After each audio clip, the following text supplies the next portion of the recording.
This is the season of creation. It began on September 1.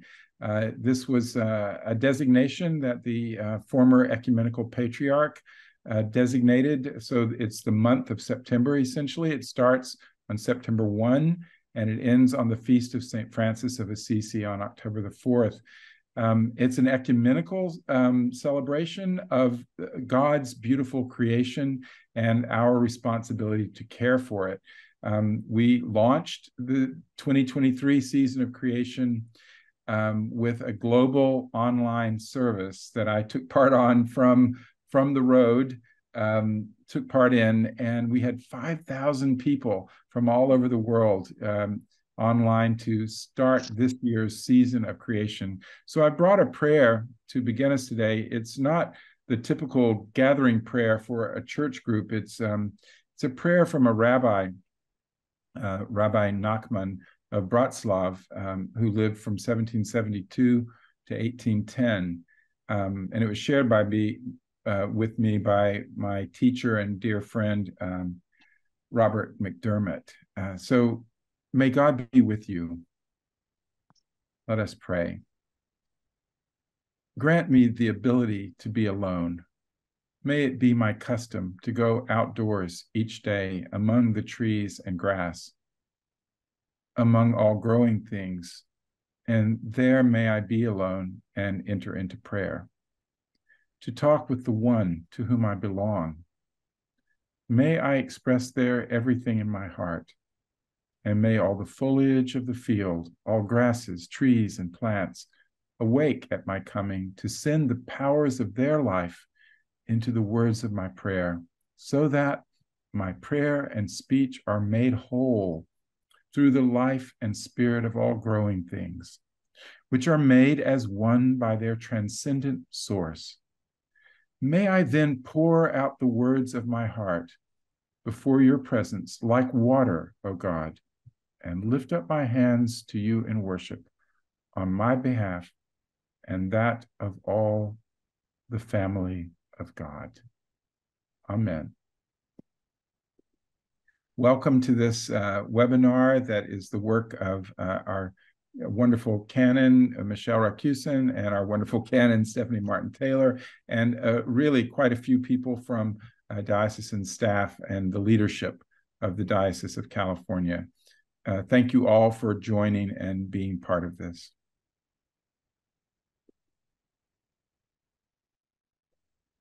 Thank you, Bishop Mark. And our apologies again for the delayed start. We're still trying to get Lane Ringley on as well, so I'm going to be working on that. But I will turn it over now to Canon Michelle and let you take it from here.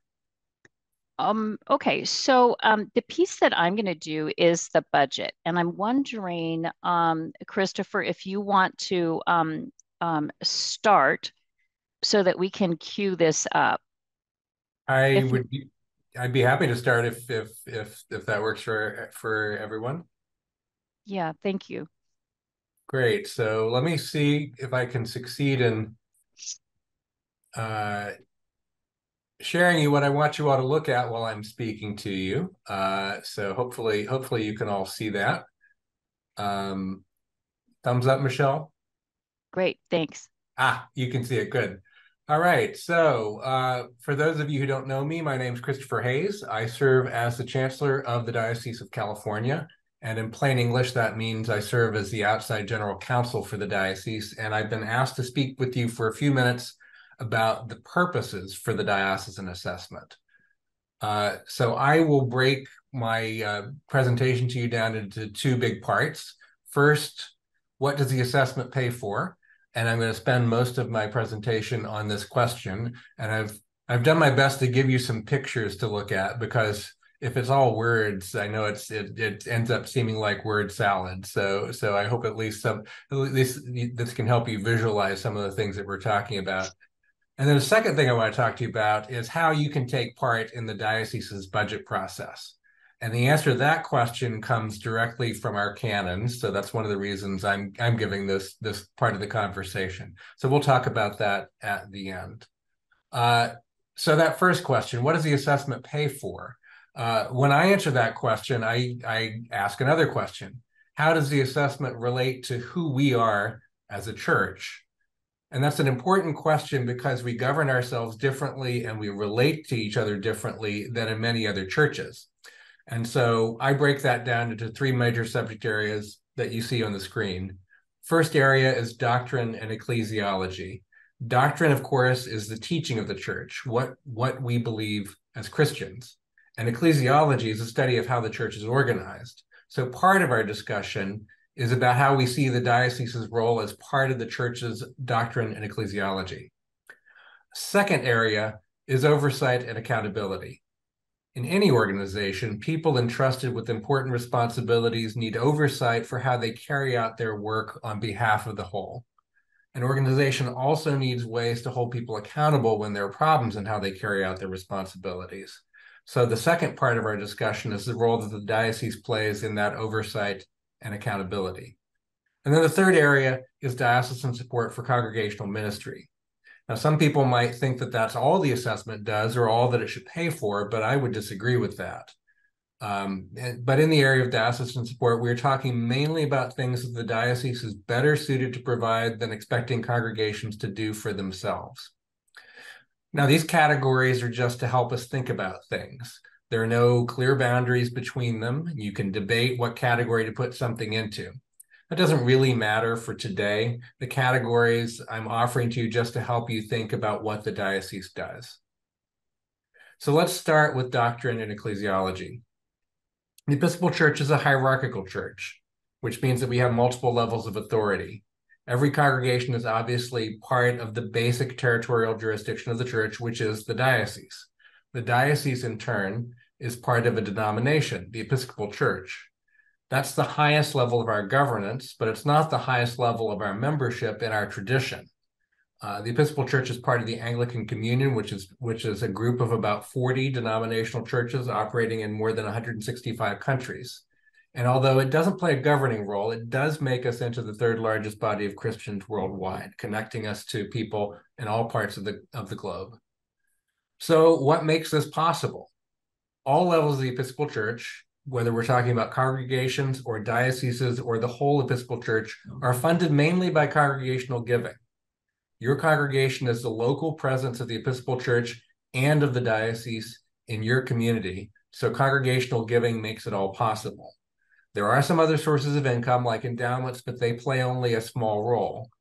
And the Episcopal Church, in turn, also helps fund the Anglican Communion. So all the levels we just talked about ultimately get their funding in part from congregational giving.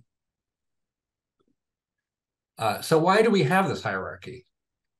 Well, since ancient times, we believe that the fullest expression of the church is the people of God gathered with their clergy and their bishop. This makes the diocese the basic local expression of the church, the smallest level where you find all orders of ministry, all the baptized together with their priests, their deacons, and their bishop. The diocese makes local ministry possible, and one primary way is by training and ordaining clergy. The diocese sponsors the recruitment, discernment, and formation for ordained ministry of our priests and deacons. So we have priests and deacons because the diocese is here to make that happen. Some new clergy come to us from other dioceses or even from other denominations. And here again, the diocese has a responsibility for licensing and credentialing clergy, enabling them to serve in local congregations. Diocese also makes church-wide ministry possible. Diocese pays its own assessment to the Episcopal Church to fund church-wide ministry, as well as ministry in particular locations that we have a shared responsibility to support, including, for example, certain Native American communities in this country and some dioceses located overseas. And the Episcopal Church, in turn, helps fund the Anglican Communion. The diocese also provides some resources for service beyond the immediate community. As one example, consider Episcopal Community Services, which provides a ministry of housing and employment training to homeless and very low-income people in San Francisco and Marin. It's a ministry that's too large for any one congregation to handle. Now, that's a ministry that has its own budget and its own budget process, but there are other examples that we could talk about that where the diocese plays a direct financial role. So let's move on to the second major role for the diocese, which is oversight and accountability. A major area for oversight is financial accountability. Our congregations must submit reports on their finances as part of their annual parochial report. Since the federal and state governments play very little role in regulating churches for fiscal responsibility, the church must largely regulate itself. And here, the diocese plays major roles in educating local leaders about their financial responsibilities and in helping correct any problems that may arise.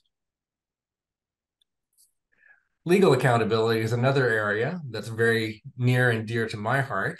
One reason is that the law applies differently in some ways to churches than to any other private organization. So through my office, the diocese provides some basic guidance to all congregations, although congregations are generally expected to retain their own counsel for significant issues. But I will work with the diocese's council to help them in areas that may require some expertise from me. The diocese provides somewhat greater support to mission congregations because of their generally more limited resources. One aspect of legal accountability is known as Title IV, which refers to the section of the canons of the Episcopal Church that concerns discipline of clergy for any alleged misconduct. By design, clergy discipline does not take place in the local congregation. It takes place at the level of the diocese. Removing clergy discipline from the local congregation serves several purposes. First, it makes it easier to provide fair procedure for both the accused cleric and the person alleging an injury. Second, it also protects the local congregation, especially if questions are raised about whether the congregation provided effective oversight. And it leaves the congregation in a position to focus as much as possible on continuing to provide its regular mission and ministry. Third, it protects other congregations. If a member of the clergy is found responsible for misconduct, he or she cannot just move to another position without the matter being properly addressed. And finally, the diocese bears most of the expense for the process, which can, in some cases, be considerable. So that now brings me to the third major focus of the diocese's work, which is support for congregational ministry. And that is overseen by the people you see in this lovely photo. Now, of course, the bishop supervises all of this work, but most of the time you'll be in contact with the bishop's senior staff, and I'm going to name check some of them as I'm talking about their work. And I'm only going to talk very briefly about the major areas of diocesan support for congregational ministry. So I'm apologizing to my friends on the senior staff. I'm not going to do justice to the full scope of your work, just an overview. And if I get something wrong, blame me. So first area, support for mission congregations and congregational vitality. This comes mainly from the Canon of the Ordinary, Deborah Lowe Skinner. As you probably know, aside from the cathedral, our congregations fall into two major categories: parishes, which are generally able to support at least one full-time priest, and missions, which generally have clergy who are paid for less than full-time work. Canon of the Ordinary supervises support to mission congregations. She also helps all congregations with vitality, with multicultural issues, and with conflict resolution and crisis management, especially when there are conflicts between clergy and lay leaders. A second area is transition ministry. And from time to time, every congregation needs to find a new rector, a new vicar, or a new associate clergy. Canon Denise Obando helps congregations and new clergy find each other, which she's done more than 130 times since 2009. Denise also maintains the reports on all clergy with the church pension fund. That's important for clergy to get their pensions when it's time for retirement, but that's also how we track who's eligible to serve as clergy in our diocese. It helps them to transfer in or out of our diocese to another diocese as they may need to do. So, for me as a licensed professional, I have the state bar to keep track of me and help people know if I'm qualified to do the work that I'm legally allowed to do in California. But the church has to do that for itself. The state doesn't do that for us. So that's part of what Denise does for us.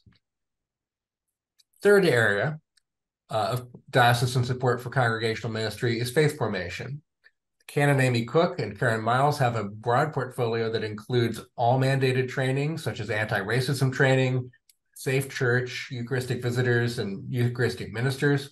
It also includes the annual clergy retreat, vestry trainings, relations with our 2 camps and conference centers, the Bishop's Ranch and St. Dorothy's Rest, our 3 chaplaincies at the University of California, Berkeley, at Stanford, and at San Francisco State University, youth events, and support for the Vital and Thriving program. A 4th area is finance, overseen by Canon Michelle Rakusin, who you'll hear from shortly. And many of you will also work directly with Sarah Crawford, the payroll and benefits administrator. All congregations can consult the finance office about operations, accounting methods, parochial reports, clergy discretionary funds, budget questions, internal controls, internal audit, clergy taxes, which are their own thing, and clergy housing allowances. Same office administers payroll and benefits for all clergy and lay employees, which is an enormously important function that would otherwise have to be done at the congregational level. The office assists with employment and personnel issues such as HR, employment law, and overtime rules, and they will often bring questions to me as they are appropriate. And they support congregations in dealing with other financial issues such as endowments and trusts. A 5th area is stewardship, which is overseen by Canon Davy Gerhardt, who provides webinars, consultations, preaching, and teaching to help congregations with all aspects of fundraising. Those include pledge campaigns, event-based fundraising, special ministry fundraising, and capital campaigns. And that office also consults on planned giving and estate planning with congregations and diocesan institutions, as well as directly with donors. The office maintains hundreds of trusts, annuities, and endowments, which is long-term work, sometimes spanning many years. And this is a function that our diocese has that is either entirely absent in many dioceses or is much more of newly created than in ours. It's been going on here for several decades. And Davy's work is funded mostly by endowment and by fees that come from maintaining estate gifts. A 6th area is communications, which is overseen by Canon Stephanie Martin-Taylor and Ellie Simpson. And their office provides congregations a range of consulting work, including media relations, crisis communications, coaching for writing and communications, consulting about website design and layout, hosting webinars like this one, and disaster preparedness and response. And at the diocesan level, they also publish 3 weekly newsletters that many of you probably receive. If you don't, you should be receiving them. They manage social media, they maintain the diocesan website, and they do much of the work for organizing our diocesan convention. And that's twice this year, since we're going to have a 2nd convention to elect a new bishop. So that completes what I wanted to present about what the assessment pays for. And if you're in leadership in your congregation, I hope you are working with these people on the senior staff to provide these things. If you are a member of the diocesan convention, you need to know that this is what the assessment pays for, and talk with your congregational leaders about making sure that you're making the most of those resources. What I want to turn to now briefly is the canons that govern how we adopt the assessment formula, which is what pays for all the stuff I've just been talking about. So I'm afraid I've run out of pictures. Now it's just words. So here are the words, and the words are important ones. The canons of the diocese, which are our ecclesiastical laws, govern how we adopt the assessment formula. And the canons do 2 things here. First, they set some fundamental requirements for the assessment formula. And second, they establish a process for setting the formula. So let's start with the fundamental requirements. And there are 3 of those fundamental requirements. First, assessment revenue must pay in full for the diocesan budget. So that's pretty straightforward. All that means, and it's important, is that we have to plan for a balanced budget every year. We don't take in more assessment revenue than we expect to spend, and we don't spend more than we expect to cover with assessment revenue. Second, as a matter of both fairness among congregations and the integrity of the information that we're using, the assessment is based on the total operating income that each congregation reports on its most recent available parochial report. Now, there's some adjustments to this number for mission congregations, for the cathedral, given its unique role and its cost structure, and for parishes and missions that create new program staff positions. But in essence, it's based on the operating income on the parochial report, so the same number for every congregation driving that formula. Third, a fundamental requirement, the Finance Committee must recommend a schedule of percentages for at least 2 levels of operating income for every congregation. So that means the assessment is not a flat rate. A flat rate would tend to favor big congregations over small ones. So we don't have that. By having at least two rates in a progressive rate structure, we're able to have a little more variation. And by longstanding custom, we have set the assessment at a much lower rate on the first tranche of income that's sufficient to provide the minimum compensation for 1 full-time priest. And we have a higher rate that applies to income above that amount. So sometimes you see the top line percentage of the assessment formula, because it's a blended rate, nobody actually pays the top line of the formula. Everyone has a lower effective rate for their assessment. So finally, let's turn to the process. Any proposed change to the assessment formula must be provided to the Finance Committee by April 1st. And the reason here is to help the Finance Committee carry out that first fundamental requirement, which is proposing a balanced budget. The assessment formula is changed, the expense budget also has to be changed, and it's not feasible to do that on the floor of the convention. So as a matter of fair process, proposed changes to the assessment formula have to be submitted by April 1st, so that's about 6 months in advance of the convention, and that allows it to be fed into the entire budget process. So then the Finance Committee must, and I'm quoting from the canon here, quote, consider the potential effect of the proposed amendment on the diocesan operating fund and the operations of the diocese, and report its conclusions to the diocesan convention prior to any vote on the proposed amendment. So in effect, all those words mean that the convention must debate and vote first on the budget for the diocesan operating fund. So what functions are we going to fund each year? Once that is approved, the convention must then approve an assessment formula that pays in full for the operating budget. So that covers everything that I wanted to present to you today. And if there is time, I'm happy to take, and the moderators allow, I'm happy to try to respond to questions now, or if Stephanie, if you want me to do it at a later point, I'm happy to do that as well.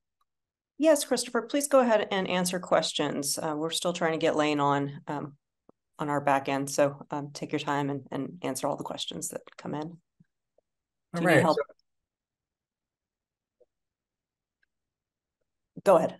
Sorry. Yeah, so I'm not seeing questions coming in yet, so start typing those questions. Hi, this is Karen. I see Gary Perkins has his hand raised, but Gary, if you can type your question into the Q&A box, that's going to be an easier way for us to answer.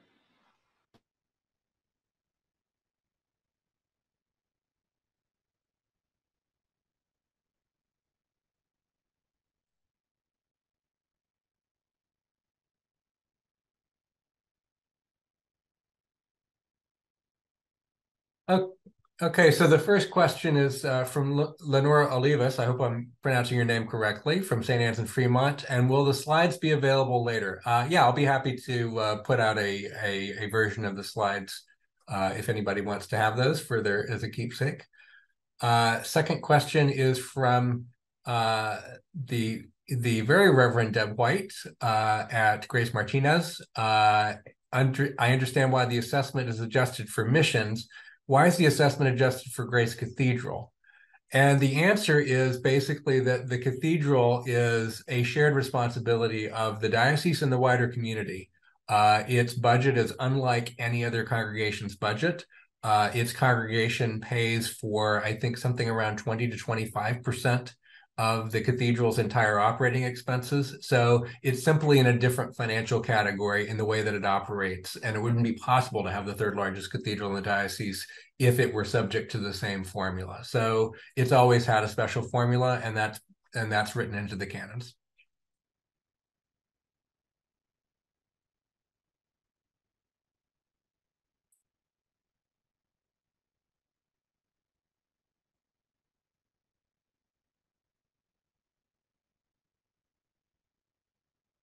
And there are a lot of questions coming in, and I'm going to try. I'm hoping for some help in answering some of these, because there are some people who are better suited to answer them than I am.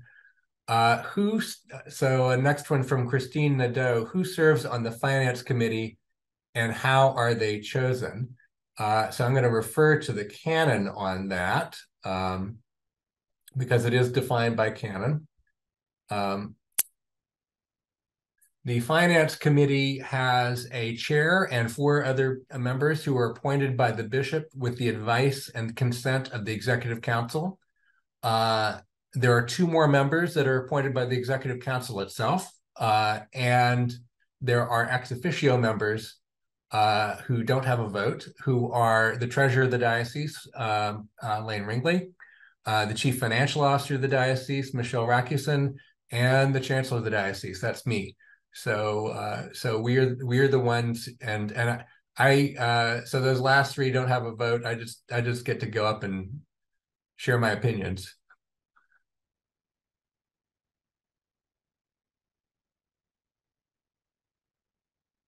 And let me find another question that I can answer.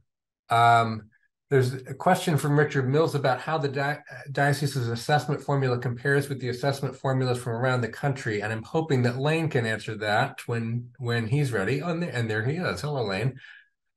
And Michelle, do you want to help me with some of these questions before we move on to the next presentation?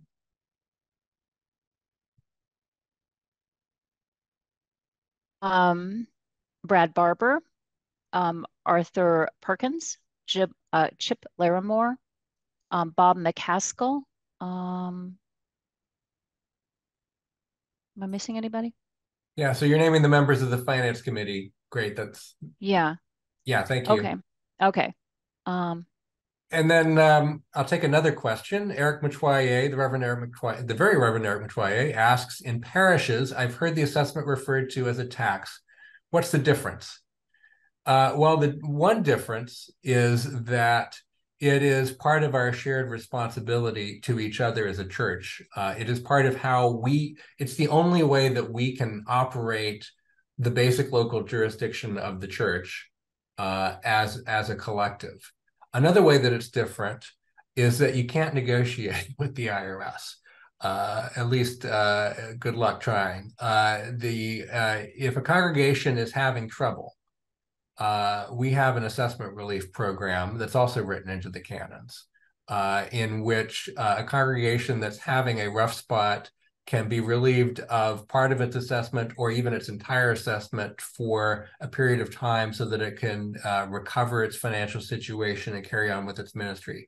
And many congregations have taken advantage of that over the 14 years that I've been on the Finance Committee. So that's a way in which we share ministry together.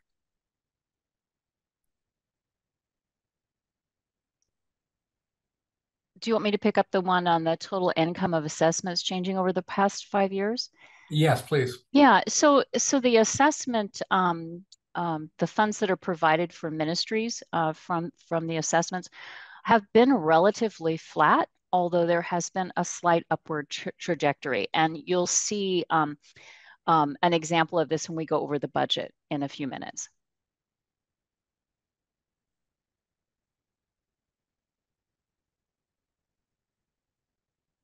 I'm trying to think, is there anything else outstanding? There's a question from Ann Castells about Episcopal Community Services being supported by the diocese. It doesn't have direct revenue from the diocese. It did for many years rely heavily on the diocese's line of credit to make its payroll. because it's income coming from largely from contracts with the city and county of San Francisco, which paid many months after the fact. So we played a big role in that. They've since moved on to another financing method for their payroll, so we're not as directly involved in the financial sense, but their board, like all diocesan institutions, is required to have a majority of Episcopalians. The bishop is an ex officio member of the board. So there are a number of ways of diocesan involvement there. And it exists because we founded it.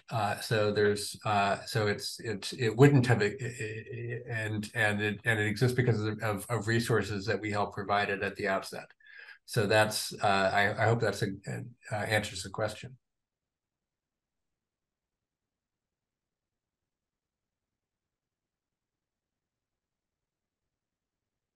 I think the majority of the other ones will be answered in Lane's presentation on the assessment review.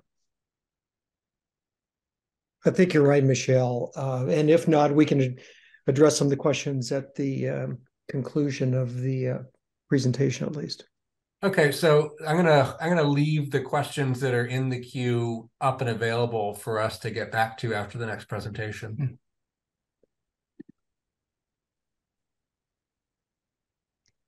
And apologies to the participants. I've been having some technical difficulties and had to switch computers. So if you just bear with me while I share.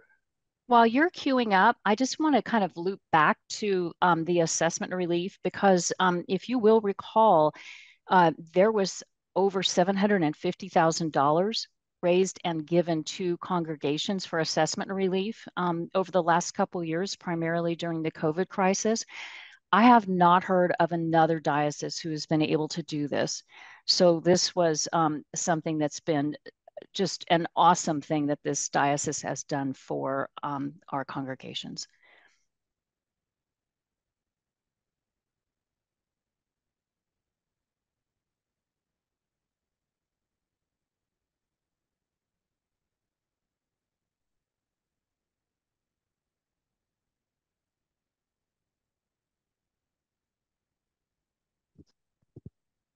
Lane, you're on mute. At this point, I apologize.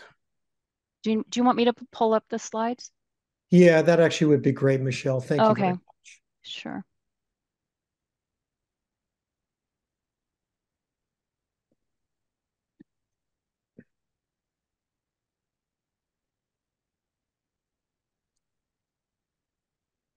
You can probably flip right to the beginning.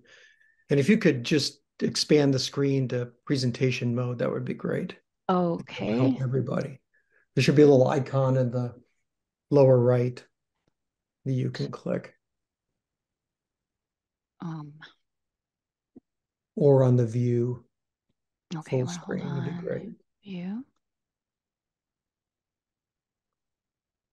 It's not like I've never used PowerPoint before, crying out loud.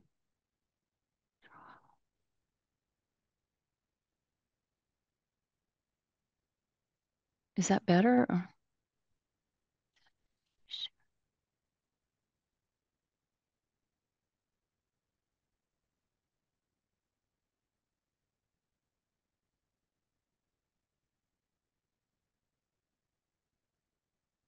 Actually, if you can, is there a slideshow? Here we go. Slideshow. Here we go. Right. From beginning. Here we go. Okay, are you good? I think that's probably as good as we're going to get. Okay. Okay. So thank you for bearing with our technical challenges this evening. It certainly has an impact on the blood pressure. The discussion of the assessment review or assessment formula, at least, and the budget and certainly services started at the last convention, certainly. And there was some great dialogue and conversation regarding that. And we've been doing research since that time on what other dioceses are doing from the standpoint of how their assessment formulas are structured overall. And Michelle, maybe you can flip to the first slide. It would be great. Did it do it? So the process, Finance Committee, CFO, myself, there was also an assessment review or assessment task force established by the executive council to help with guiding the process overall, and as another sounding board in terms of methodology and approach overall. Maybe you can flip to the next page. It didn't do it, huh? Okay, hold on. That's okay. I think we're good. Oh, you're on the second one? Yeah, if you can flip Oh, forward, great. okay, to the third one? Okay. So to compare and evaluate the Diocal's assessment formula, we started with establishing a peer group of other dioceses that we thought from a total standpoint would be comparable, at least to provide some facts for decision-making and evaluation overall, and used this group of dioceses, of which Diocel is essentially right in the middle when you look at it in terms of revenues, number of congregations, and others. So we tried to size it accordingly as to how others would size peer groups for other purposes, looking at operational performance, financial performance, or other types of criteria overall. And then once we identified the 19 dioceses, we then went through on a fairly manual effort to identify current assessment formulas and process for each diocese, and then collected data on the scope and scale of each diocese to make sure that we were at least developing what we thought was a representative sample for comparison purposes. You can flip forward, Michelle.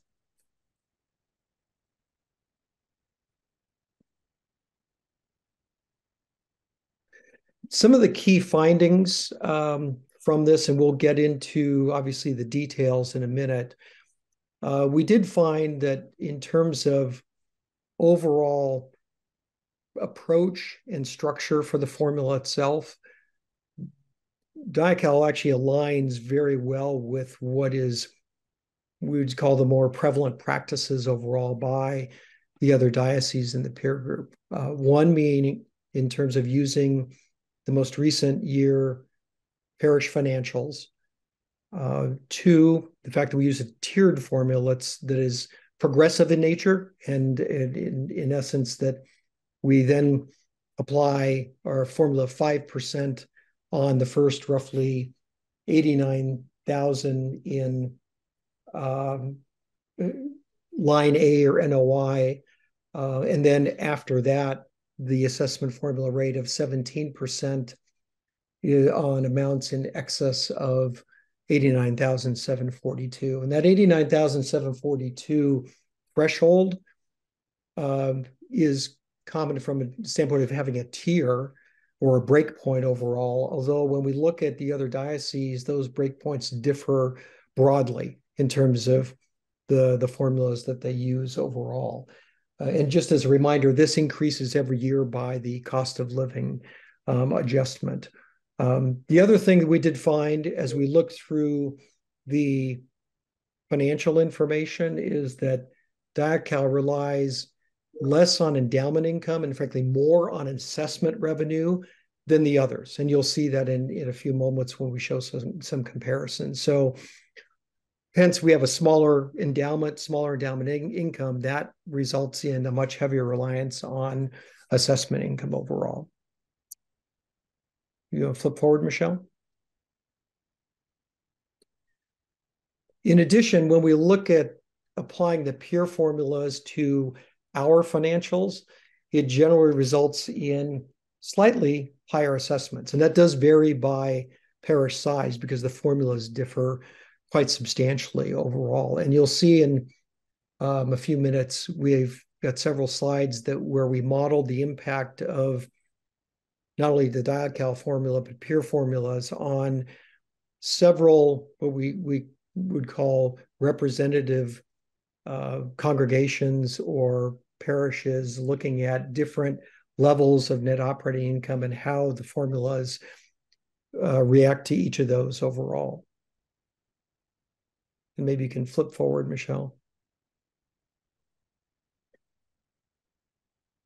So the use of a peer group and peer diocese was intended to create a group that's comparable in essence to Diocel. So we sized this and chose the other dioceses, of which there are 19 in total that you'll see in a moment, so that Diacal is essentially in the middle in terms of total revenues and number of congregations, and that the range was roughly from about half as many as we have, or half our revenue size, to about 2 times our revenue size and 2 times the congregations. We looked at dioceses that had both urban and suburban geographies.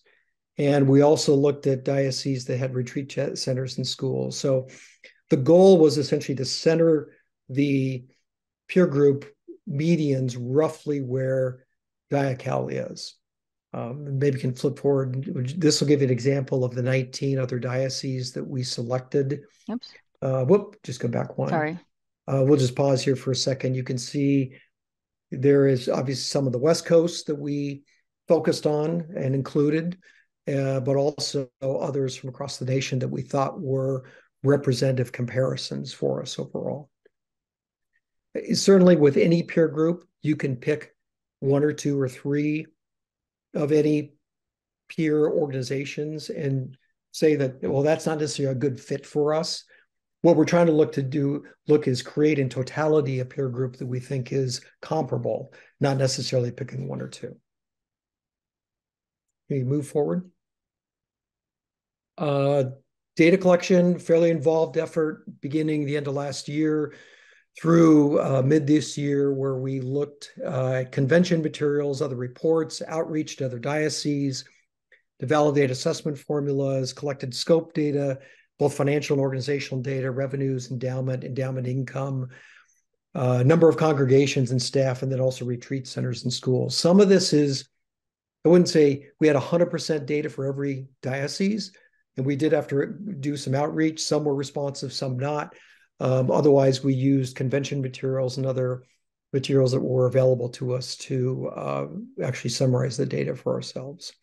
Now I'll actually look at some of the results from the comparison, and we'll show, go back one. Oh, sorry. That's all right. When we look at the peer group, we're roughly right about the median in terms of total revenues, and that revenues would be all assessment revenues, endowment income, other types of incomes, like interest income and such. So we're looking to be right about the median, which we were in terms of revenues, and we were pretty close to the median in terms of number of congregations in each diocese, although there's obviously a broad range overall. And then we look at type of assessment formula. One of the things we captured was what type of design of the formula did each of the dioceses have. There's obviously some formulas that are flat formulas overall. It's the same rate overall for all levels of essentially income. Others are tiered like Diacal, and the tiered ones are in the blue, which represents just slightly over half of the organizations overall. So it was roughly split 50-50, but slightly higher tilt towards those that have what we call a progressive rate structure. Most of the peer dioceses use what we refer to as a current year approach to defining financials, for which the assessment formula is then applied. As an example of the counter, which would be in the orange, which is about slightly over a third of them, use what we would refer to as a trailing average. So they use average 3 years, for example, of line A revenues from the parochial report versus the most recent year overall. Obviously, there's some advantage and disadvantages to both, but what are clearly a disadvantage for a trailing average is that if you're at a high point in terms of revenues, that's going to drive the average up, and it's a little less sensitive to changes in congregational financial position overall. And that's, I think, one reason why Diacal has ended up with the most current year financial approach for applying the assessment formula overall. And next.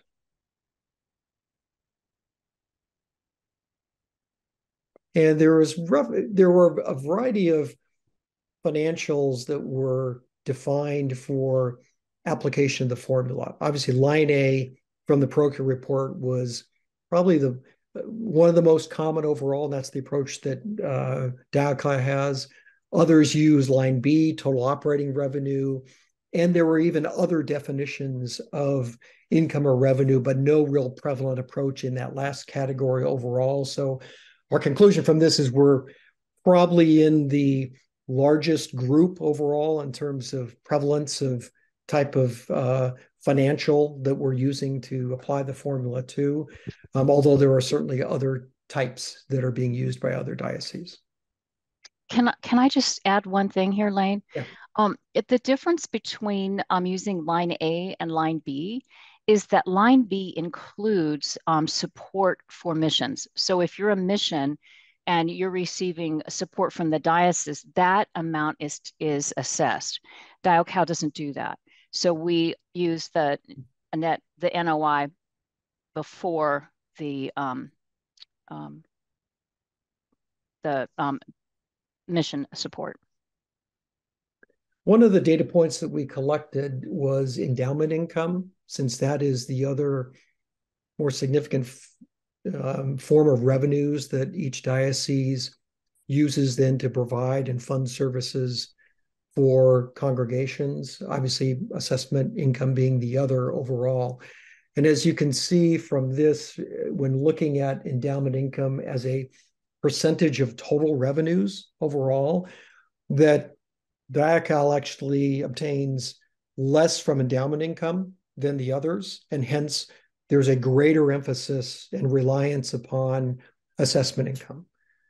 What's a quick takeaway from this is, if we're going to reduce our emphasis and need for assessment revenue, and which would preclude us from reducing the assessment formula in the future, the only way we can potentially rearrange that is by increasing the income we get from the endowment, absent any changes to the budget overall. So I think this is one area that we, the Finance Committee, is certainly focused on, that endowment income can reduce the assessment burden on congregations if we build that going forward. We move forward. And I think I've probably covered this page. Certainly others have, higher levels of endowment, hence higher levels of endowment income and less of reliance upon assessment revenues overall. Next page. Whoop. I think that's it. Did you have another? Did you add to the pages? Yes. Sorry, I have an old version. Okay. So I'm gonna ad lib here as we kind of continue some of our technical challenges. I did mention earlier that we did model the assessment formulas a couple of different ways. One, looking at what if we applied the peer formulas to DioCal financials, and that generally results in just a slightly higher dollar assessment overall. Although there's a wide range, and I wish I could show you the beautiful chart that we have to demonstrate that overall. When we looked at modeling the peer assessment formulas on some illustrative DioCal congregations overall, using an assumed level of line A revenues overall, we tested on 3 different sizes: line A of 250,000, 500,000, and $1 million. And what we found was that for the smallest congregation at about 250,000, DioCal was right about the median, almost spot on to the median of the peer group. And actually there was a fairly small range around that median. So the variability was actually quite small. When we increased that to 500,000 line A overall, the DioCal formula actually charges an assessment that's about 9% above median. And there is a much wider range of outcomes looking at that data overall. And not surprisingly, given the structure of our formula, which has a low 5% for the first 89,000 and 17%, when we look at the largest illustrative congregation of about 1 million in line A, the assessment amounts for DioCal are about 15% above median. And there is an even greater variation overall, looking at the peer organizations. So I think just to wrap up quickly, and we'll get right to your questions. One, I think we found Diacal uses the most prevalent type of formula, use a tiered formula versus flat, use the most recent year financials for the parishes versus a trailing average. We use line A, as Michelle indicated, of net operating income overall. Assessment amounts based upon our analyses are comparable to the peers for small and medium congregations, but higher for the larger overall. We did find that Diacal relies more on assessment revenue simply because of the lower level of endowment income that we're receiving. Had smaller endowment, heavier reliance on assessment. And as we go forward, one of the recommendations the Finance Committee certainly has is that we prioritize growing the endowment in coming years, continue for the time being with the current assessment formula, look to build the endowment principal and income received, and that can come via a variety of sources, either gifts, which we tend to be light on gifts for endowment purposes. We are obviously going through a process in several congregations of the unfortunate experience of having to close congregations. And it's painful for everyone.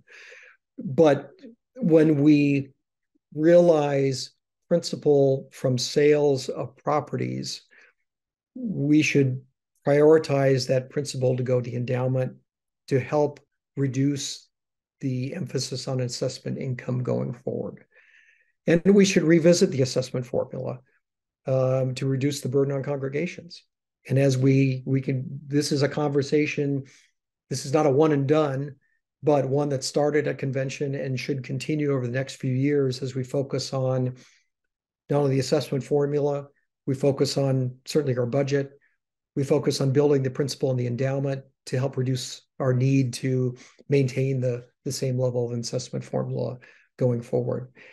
Just as an indicator, if the endowment increases roughly about $9 million, that's about a 10% reduction in assessment in terms of dollars overall. So there are ways to get there. 9 million is a lot, but if we prioritize it and work at it, we can certainly get there in the coming future.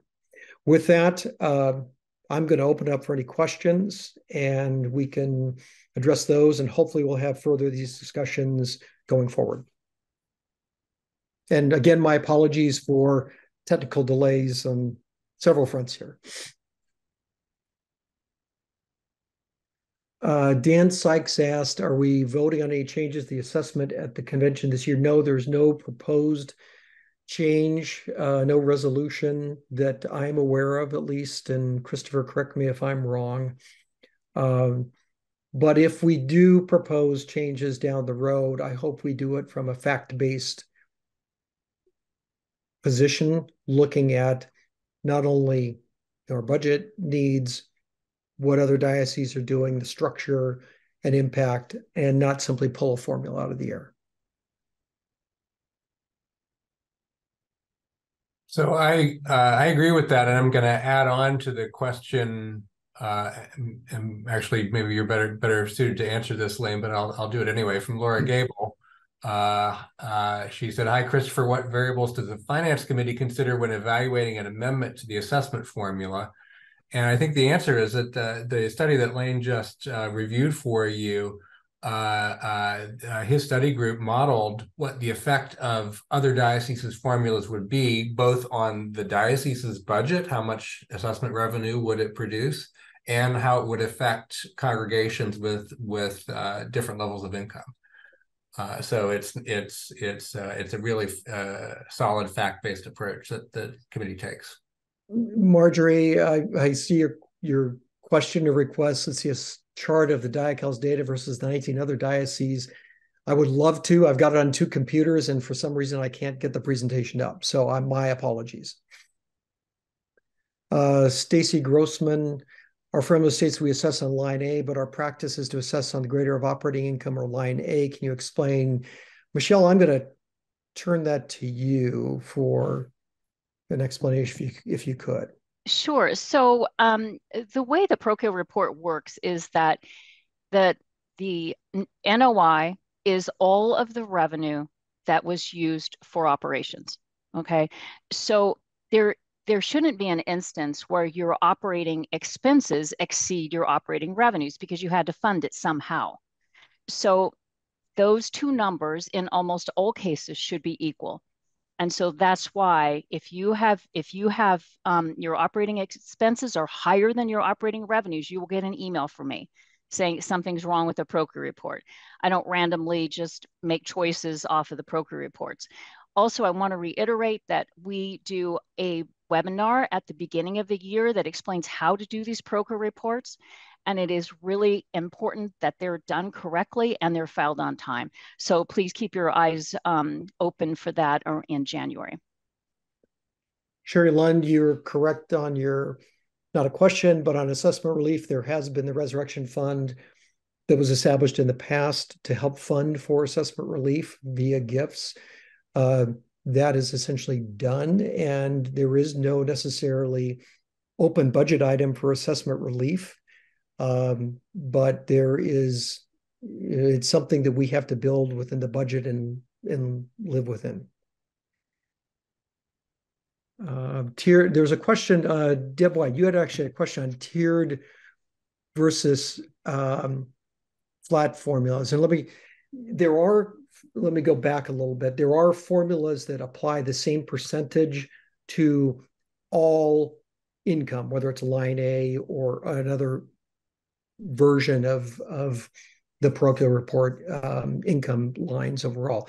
Then there are formulas that have breakpoints and sometimes multiple breakpoints with different rates overall. So those were the differences in how we categorized tiered versus flat. So hopefully that answers your question. I'm just scrolling through here. Yeah, so let me answer a question from Marjorie's son about process.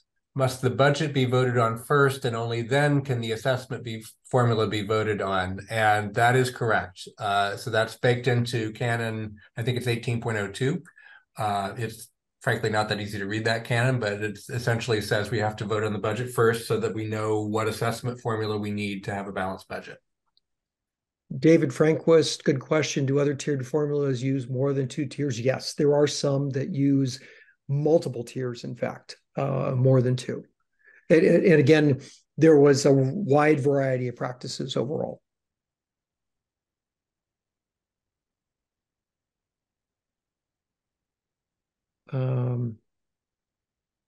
Lori Walton, apologies, you have to ask this again. We'll hopefully get the answer right.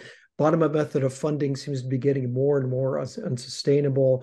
Has there been any conversation brainstorming on how the diocese might support local congregations in identifying any other sources of income? To be honest, I'm not sure many of our churches can wait until the diocesan endowment is increased for us to find some sort of relief.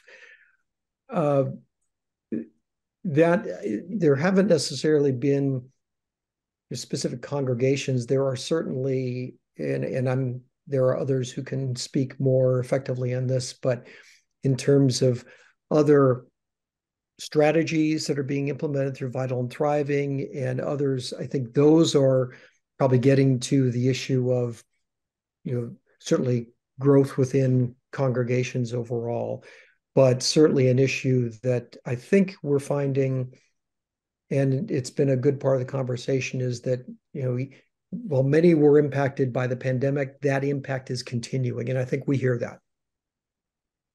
Also keep in mind that there are a number of grants that are available, many through the Episcopal Church, which is part of that body that we as a diocese pay into, and that's part of the benefit that we receive from the Episcopal Church. Don't see any other questions popping up.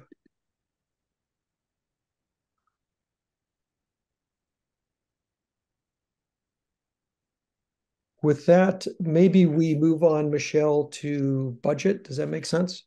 Let's do it. Great. Thank you all. Okay, hopefully the budget is up in front of you.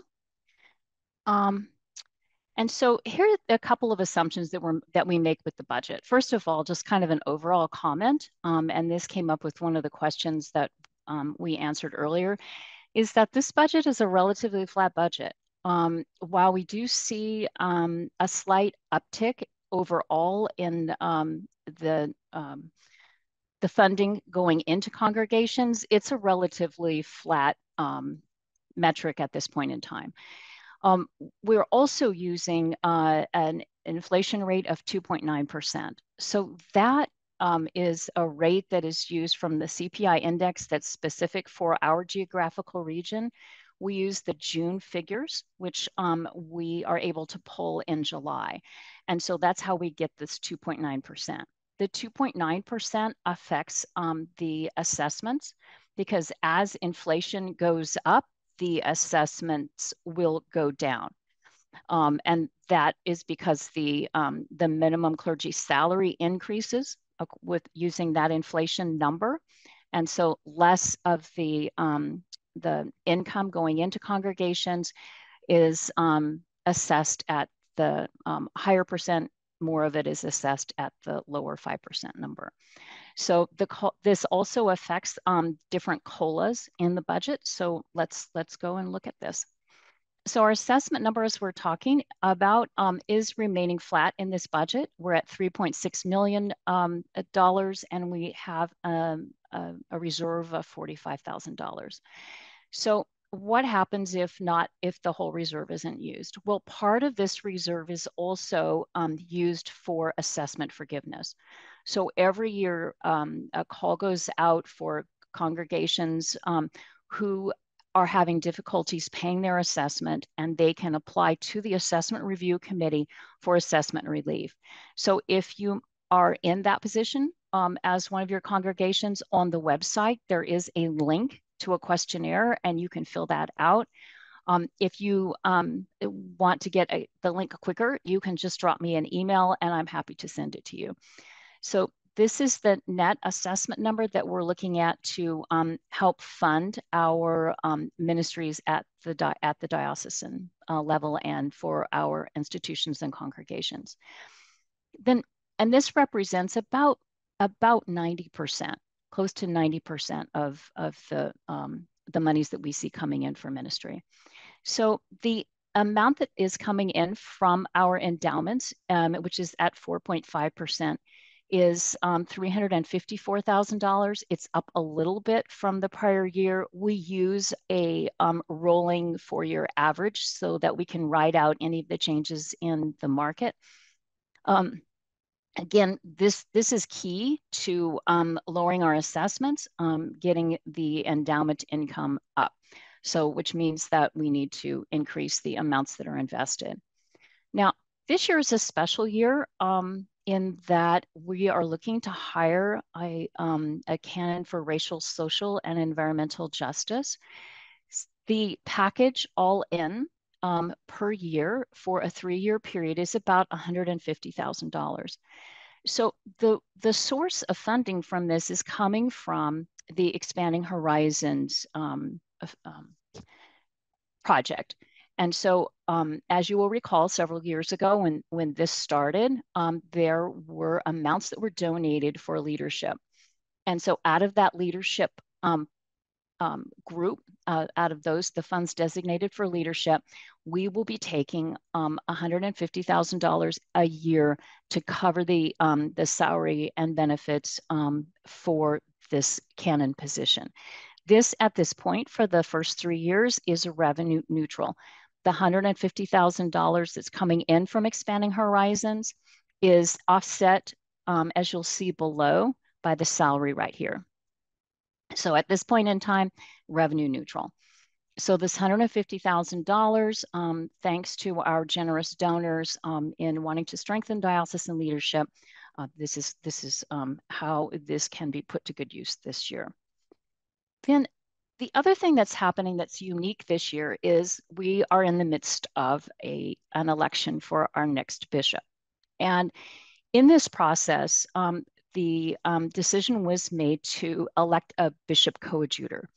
So having a coadjutor means that for a certain number of months, we will have two bishops at the same time.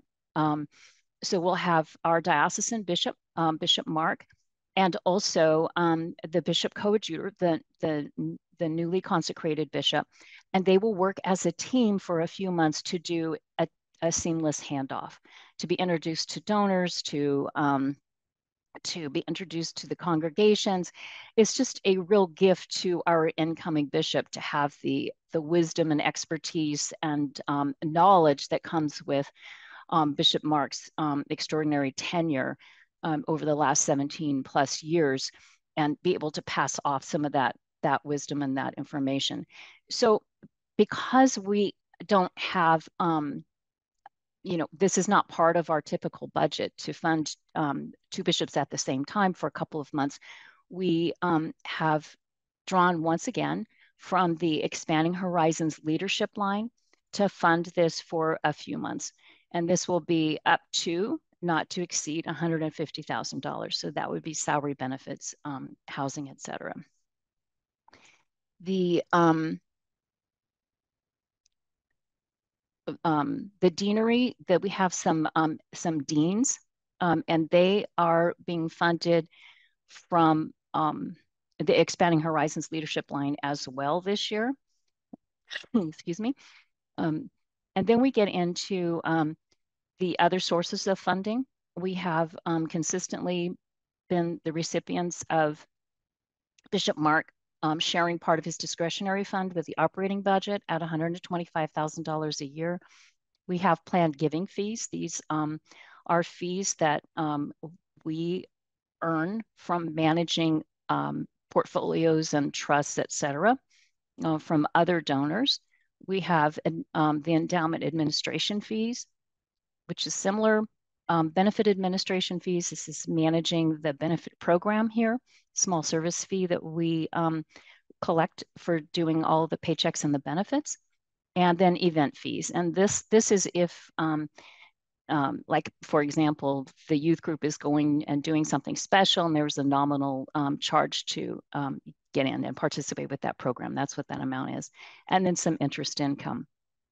So the totals for the sources of funds for ministry is a little bit north of $4.7 million.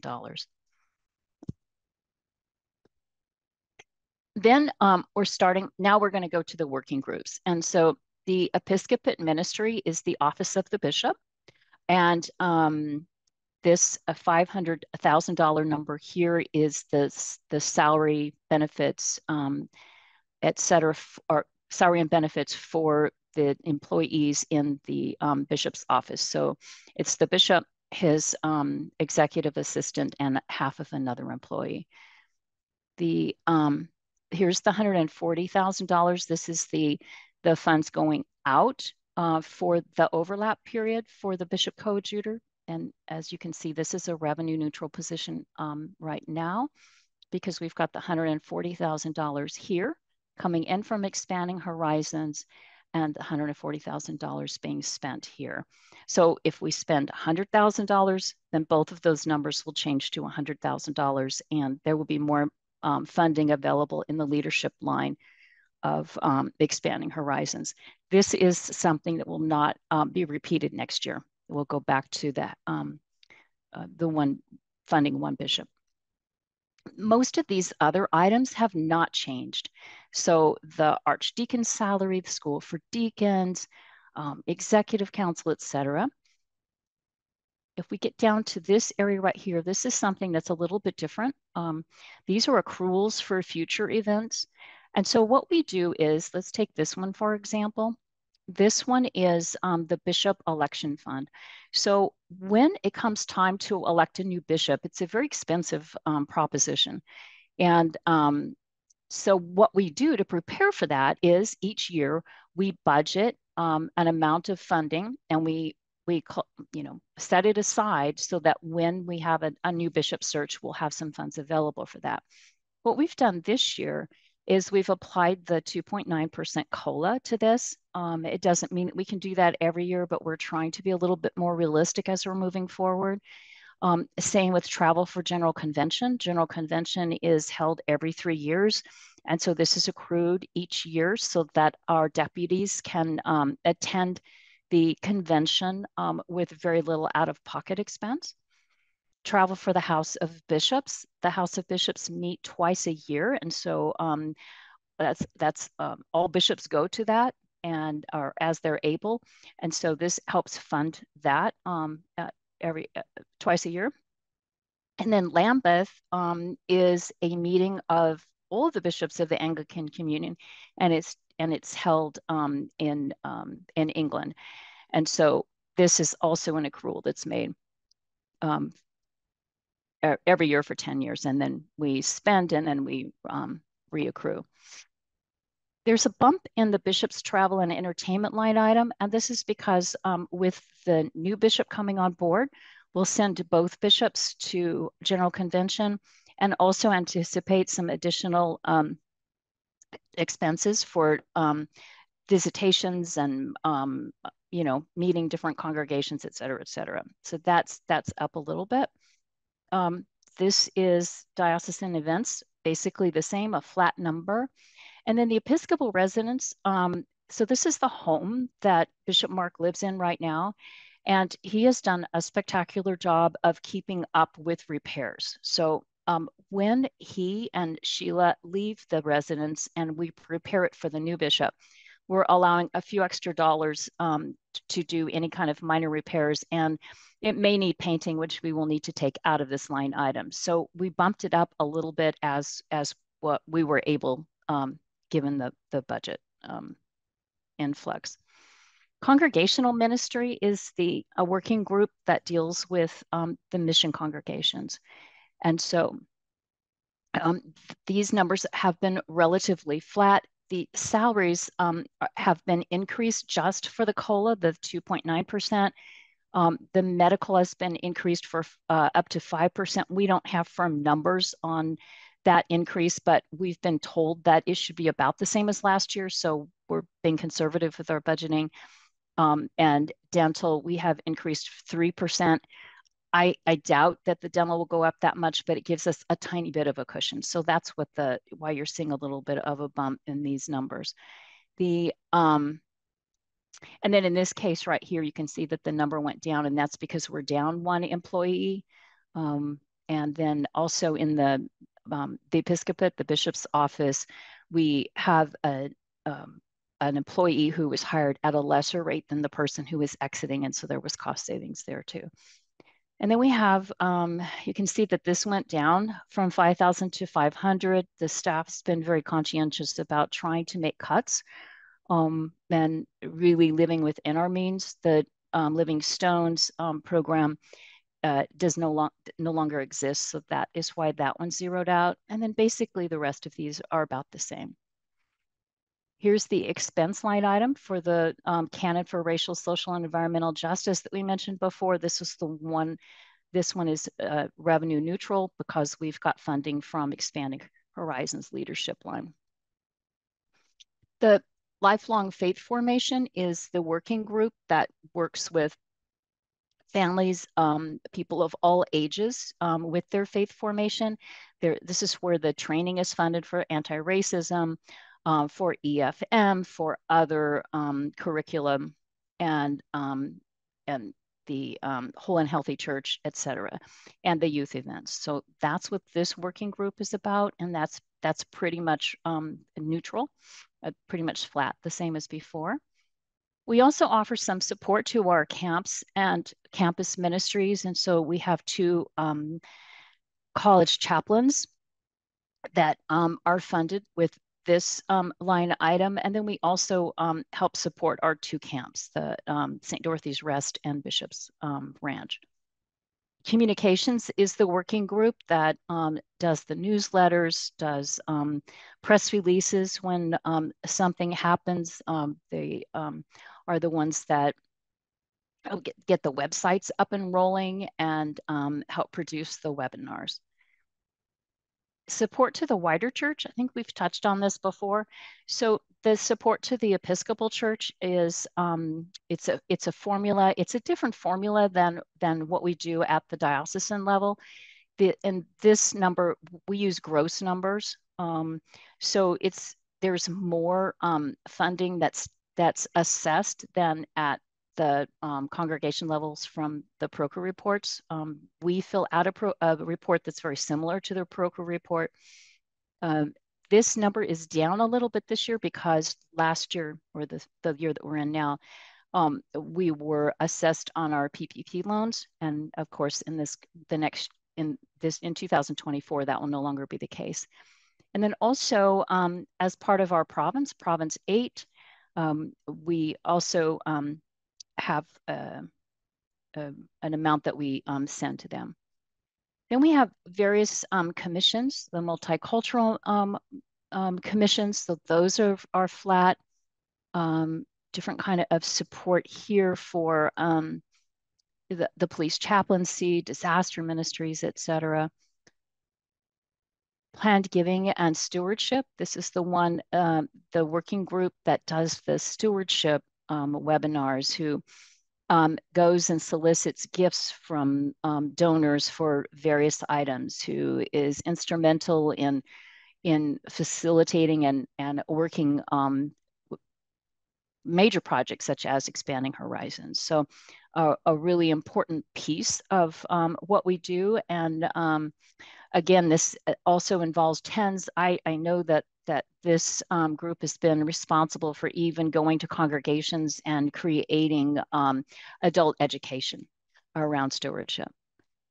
The finance office is the office that does the payroll administration, the financial statements, takes care of our annual audit, pays the bills, and we're the ones on the other end of the phone when you call and you say, I got an internal control question, or what's a good software to use, or how do I best show this on my financial statement, or help keep me out of trouble with my discretionary fund. So we do a lot of that.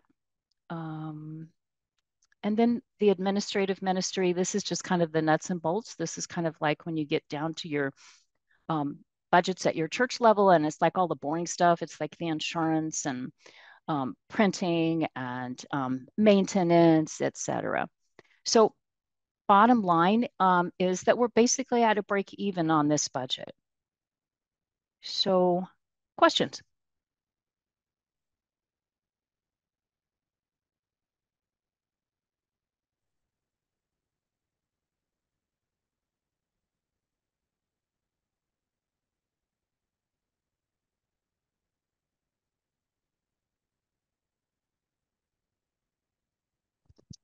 So I'm going to help start answering questions if I can. And the first one that I see that I can answer is from Lori Walton. Can you clarify who made the decision to have a bishop coadjutor?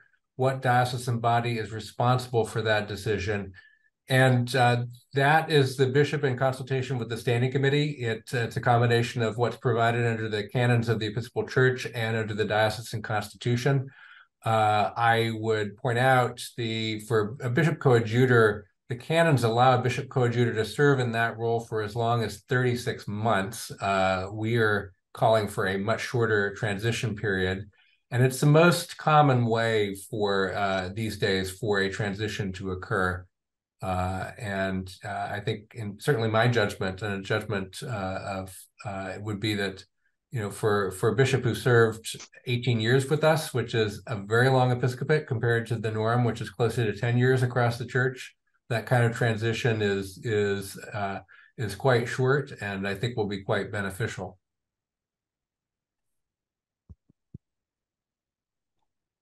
Okay, and then about the overlap number. So what we've done is we've taken 5 months just to be conservative. So we've taken numbers from March through the end of July for that computation.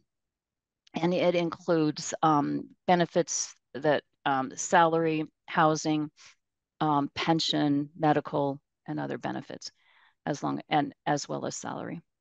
Yeah. And we may have some financial obligations to the new bishop coadjutor before the ordination date of May 4th. It's very common for people to start a little bit earlier than that so that they have time for a transition from whatever their current position is.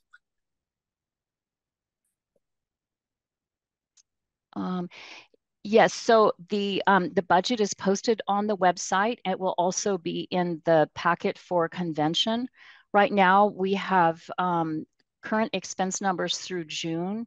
As soon as we close the September books, those numbers will be presented, and those will be part of the packet to convention. Good question from Stephen on any delinquent parishes in the diocese, and I presume you mean from the standpoint of paying either assessment revenue or repaying the diocese for payroll and benefits that are administered by the diocese. All of these, any outstanding items are reviewed monthly by the Finance Committee and also by the Executive Council. And I can assure you, Michelle is very active in ensuring that congregations parishes are kept current, at least in their amounts owed to the diocese. Yeah, and there are a few that are behind on assessments, and we're working very closely with them because remember that your assessment needs to be current in order to have full representation at convention to be able to vote.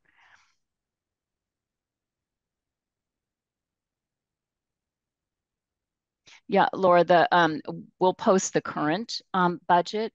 What we needed to do was wait for Executive Council approval, and so after what we traditionally do is after this seminar, we'll post the numbers.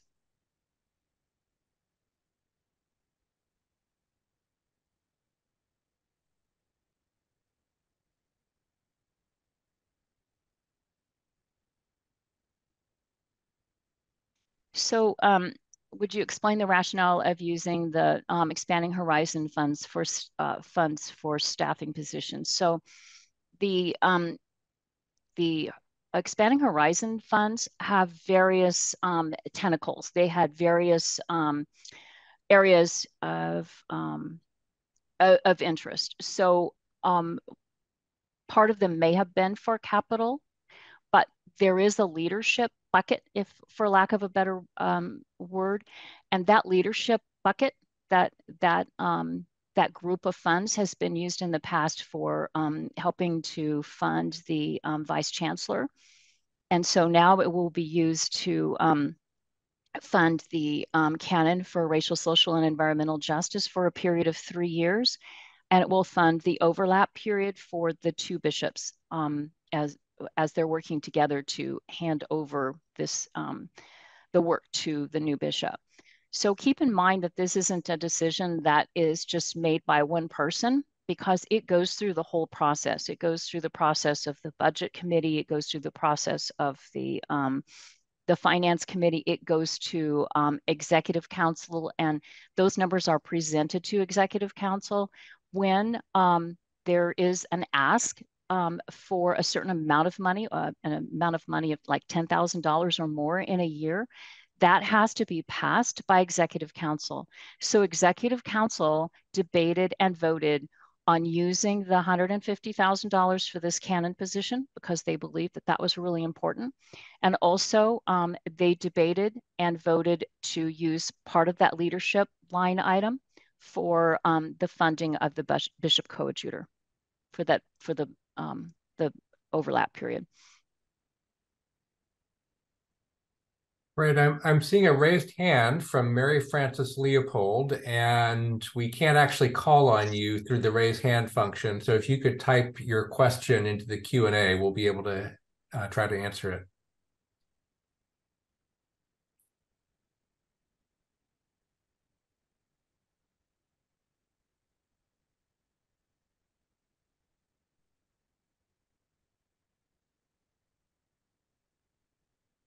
Oh, and Okay. Mary Frances doesn't actually have a question, so thanks for clarifying that. Yeah, and again, these documents will be posted on the website when the seminar is over.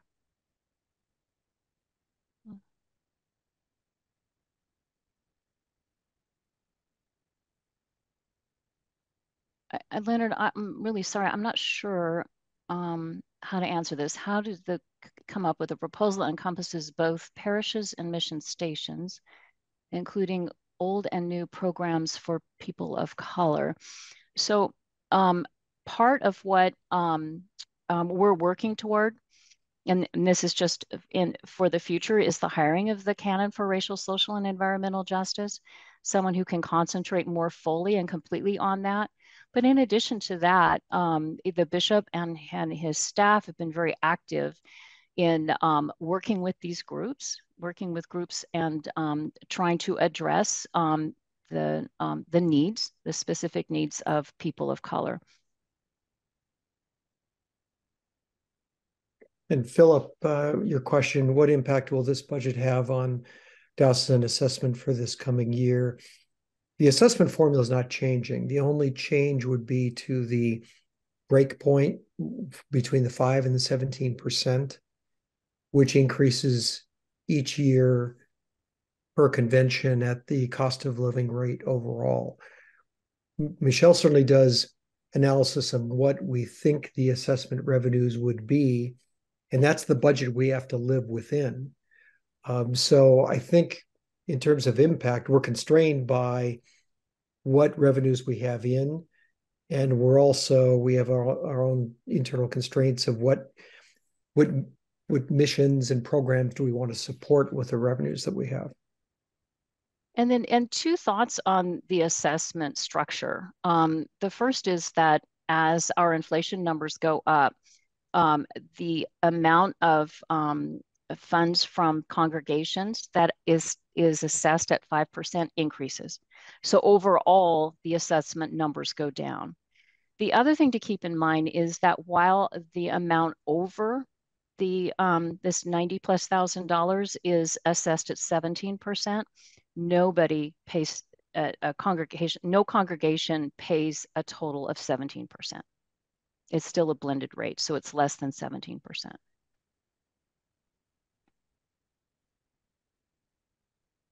Do we have other questions?